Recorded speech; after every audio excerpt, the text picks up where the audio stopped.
Brigade Palpitaire, 1 BHK, 2 BHK, 3 BHK flats available. Burigere Cross, Bengaluru. Please contact this number.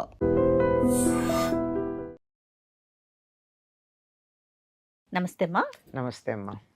అమ్మా, women ని తీసుకుంటే ఇంటా బయట కూడా చాలా బిజీగా ఉంటున్నారు, చాలా అవునమ్మా. స్ట్రెస్ కూడా తీసుకుంటున్నారు. అవును. ఎందుకంటే ఇదివరకు లాగా కాదు కాబట్టి అవును, అందరం బయటకు వస్తున్నాం, ఉద్యోగాలు చేస్తున్నాం కదా అని ఇంటి బాధ్యతలు తీసుకోవట్లేదా అంటే అవి కూడా ఎక్కువ తీసుకుంటున్నావు. yes. ఎందుకంటే ఎవరైనా నువ్వు ఉద్యోగం చేసి ఇల్లుని నిర్లక్ష్యం చేసావు అంటారేమో అనేటటువంటి ఒక గిల్టీ కాన్షియస్తో ఎక్కువ తీసుకుంటున్నావు. అక్కడ ఎక్కువ తీసుకుంటున్నాం. ఉద్యోగాల్లో కూడా నమ్మ కాంపిటీషన్ ఎక్కువైపోయింది, అవును. స్ట్రెస్ లెవెల్స్ పెరిగిపోయినాయి, కంపారిజేషన్ ఎక్కువైపోయింది, వీటితో కూడా స్ట్రెస్ తీసుకుంటున్నాం కదా. అవును, ఈ ఉరుకుల పరుగుల జీవితానికి హ్మ్. బ్రేక్ అనేది అవసరం అంటారా? నేను చాలా మందిని గమనించి మిమ్మల్ని అడుగుతా ఉన్నాను. అవసరమేనమ్మా. మార్నింగ్ లేవటం, ఇంట్లో పని చేసుకోవటం, ఆఫీస్కి రావటం, తినటం, పడుకోవటం, వండుకోవటం, తినటం, పడుకోవటం, మళ్ళీ మార్నింగ్ రొటీన్ కదా. బ్రేక్ అనేది అసలు అవసరమా? అది ఎలా పనిచేస్తుంది? ఇప్పుడు విదేశాల్లో చూడండి అమ్మా, 5 రోజులు పనిచేస్తారు, ఒక రోజు పూర్తిగా విశ్రాంతి తీసుకుంటారు కదా. పూర్తిగా అస్సలు అమెరికా లాంటి దేశాల్లో శనాదివారాలు పనిచేసే వాళ్ళు ఎవరంటే భారతీయులే. అవును, వాళ్ళు చెయ్యరు. వాళ్ళకి Americans డబ్బు చేయరు. వెంట పరిగెట్టడం లేదు. సంపాదించిన దాన్ని సంపాదించినట్టు ఖర్చు పెట్టుకుంటారు, రేపటికి దాచిపెట్టుకోరు, ఆస్తులు కొనుక్కోరు, పిల్లలకి ఇవ్వాలనే తాపత్రయం కూడా లేదు అక్కడ. కనుక వాళ్ళ జీవన విధానం అది. మనం అట్లా పిల్లలకి ఇవ్వకూడదు లాంటి ఆలోచన లేకపోయినా నిరంతరం కష్టపడాల్సిన పని ఏముంది? ఎందుకు శ్రమ పడుతున్నారు జీవితంలో?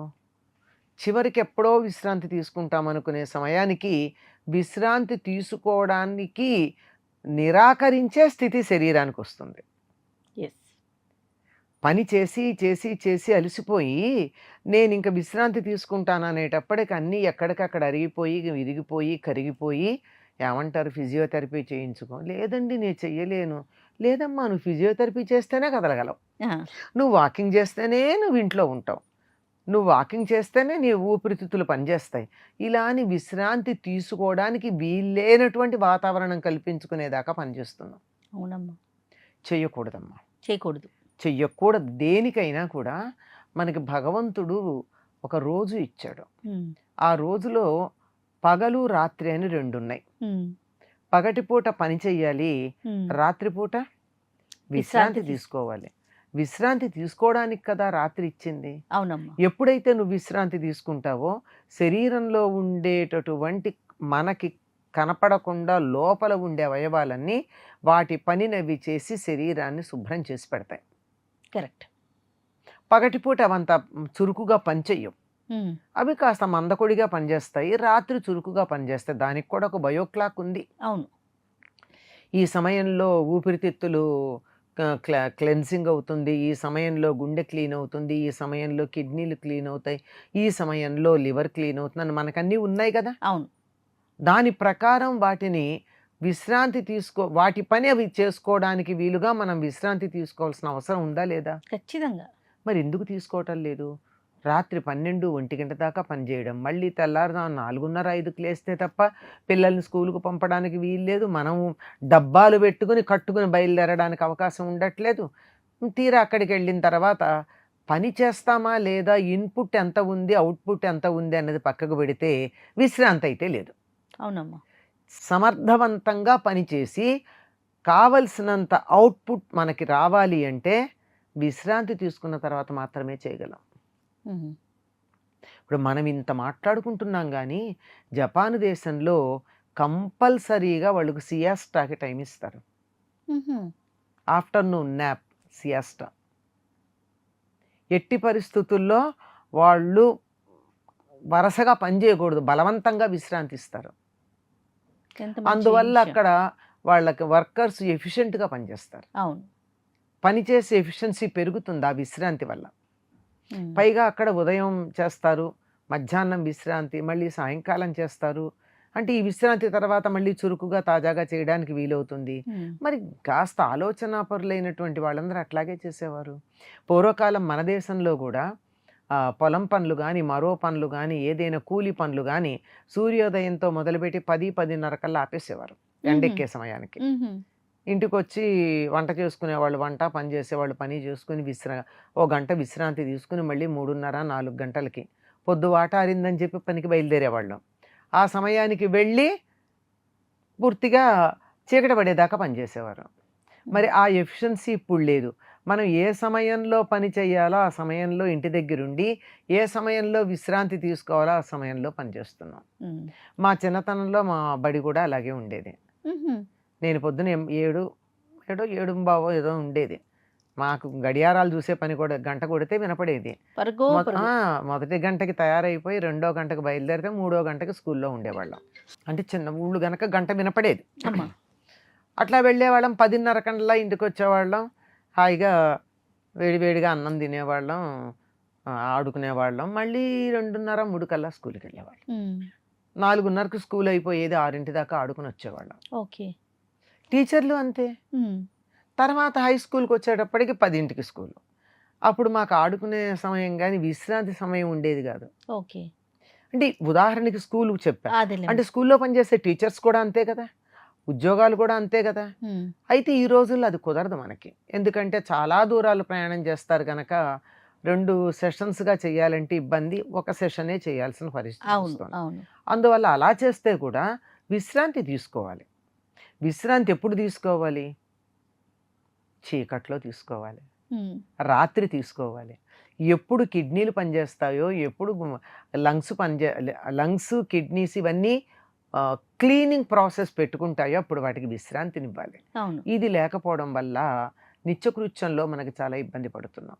ఇది నిత్యకృత్యానికి సంబంధించింది అయితే సెలవులు ఎందుకు ఇస్తారమ్మా? విశ్రాంతి కోసమే కదా.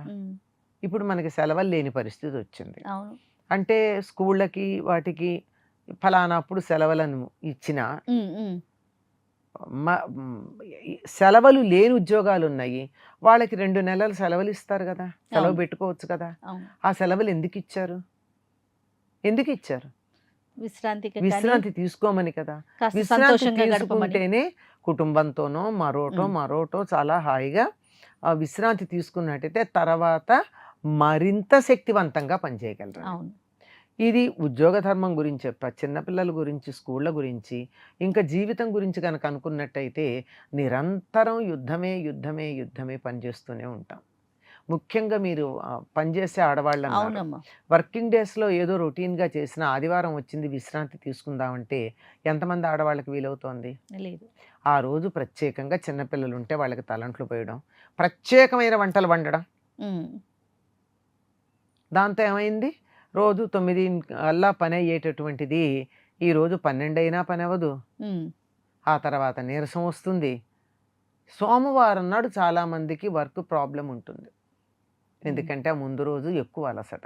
అంటే ఈ వారం అంతా పెట్టుకున్న పని, పేరుకుపోయిన పనిని ఆదివారం చేసుకుంటారు. పేరుకుపోయిన పనితో పాటు ఇంట్లో వాళ్ళ కోరికలు కూడా ఉన్నాయి కదా. నేను చెప్పాను ప్రత్యేకమైనటువంటి వంటలు అవన్నీ చేయడం అన్నది, దీంతో ఇంకా ఇబ్బంది అవుతోంది. అందువల్ల ఎప్పటికప్పుడు వీలైనంత విశ్రాంతి అవసరం. జపాన్ దేశంలో వాళ్ళు చెప్పినట్టు సియాస్టా మంచిది. లేదా పూర్వకాలం భారతదేశంలో వాళ్ళందరూ మధ్యాహ్న భోజనం తర్వాత నడుం వాల్చటం అనే పదం వాడేవారు. ఒకటే పదం. కాసేపు అంటే పొద్దున్నుంచి నడ్డి విరిగేటట్టు పనిచేస్తారు కనుక కొంచెం సేపు ఆ నడుముకి విశ్రాంతి ఇచ్చినట్టయితే తర్వాత మళ్ళీ చురుకుగా చేయొచ్చు అని. ఇది లేదు, అది లేదు, ఏదీ లేదు. ఇది నిత్య జీవితంలో డైలీ రొటీన్కి సంబంధించిన విశ్రాంతి అయితే, చదువులు, ఉద్యోగాలు, పెళ్ళిళ్ళు, పిల్లల పెళ్ళిళ్ళు, పొరుళ్ళు, పుణ్యాలు ఇవన్నీ కూడా విశ్రాంతి లేకుండా చేసి అమ్మయ్య బాధ్యతలైన ఈ విశ్రాంతి తీసుకుందామని అనుకునేటప్పటికి శరీరం సహకరించదు. అప్పుడు ఏమాత్రం సుఖపడడం లేకుండా జీవితం ఆనందంగా గడుపుదాం అనుకుంటే ఆనందంగా గడపడానికి లేకుండా అయిపోయే పరిస్థితి వస్తోంది గనక తప్పనిసరిగా ఎప్పటికప్పుడు వీలైతే ప్రతిరోజు, ఆడవాళ్ళందరూ గుర్తుపెట్టుకోవాలండి, వీలైతే ప్రతిరోజు తనకంటూ తను కొంత సమయాన్ని కేటాయించుకోవాలి. This is my time. అది పూజ చేస్తారా, జపం చేస్తారా, ధ్యానం చేస్తారా, యోగా చేస్తారా, పుస్తకం చదువుతారా, సంగీతం వింటారా, లేదా స్నేహితులతో మాట్లాడుతూ కాలక్షేపం చేస్తారా, తప్పనిసరిగా కొంచెం సమయం, అరగంట నుంచి గంట, అంతకన్నా కూడా అక్కర్లా, ఆ సమయాన్ని గనక వినియోగించుకున్నట్టయితే ఏనాటికి ఆనాడు తాజాగా ఉంటారు.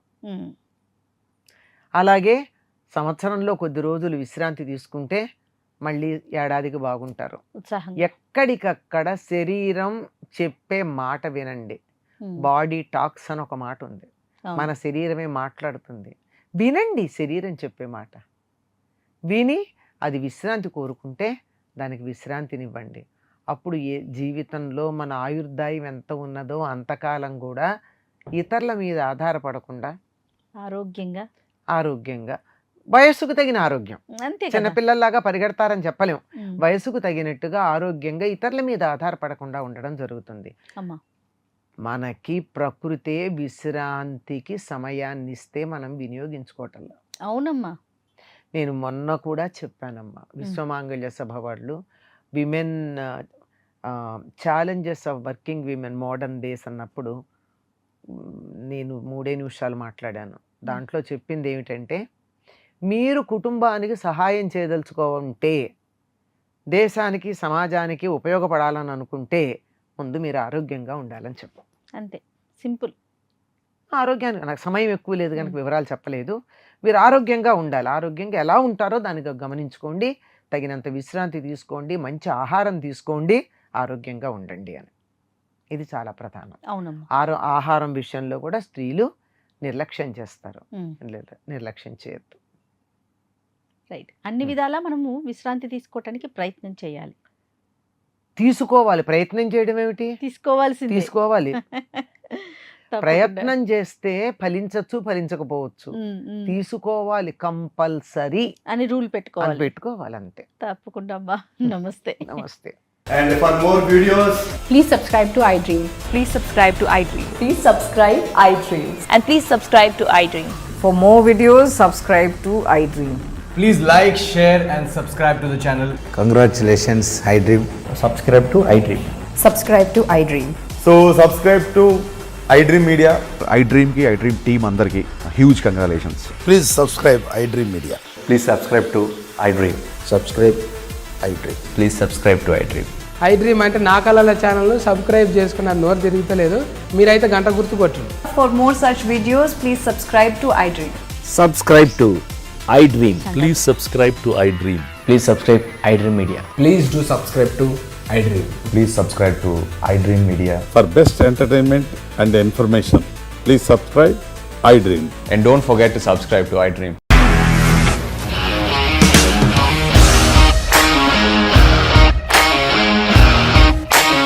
ఇండస్ట్రీలో కమిట్మెంట్ ఇష్యూస్ వస్తే నీకు కూడా వచ్చినట్టు మార్నింగ్ తీసుకెళ్ళాలంటే కొట్టి పడేసాడు.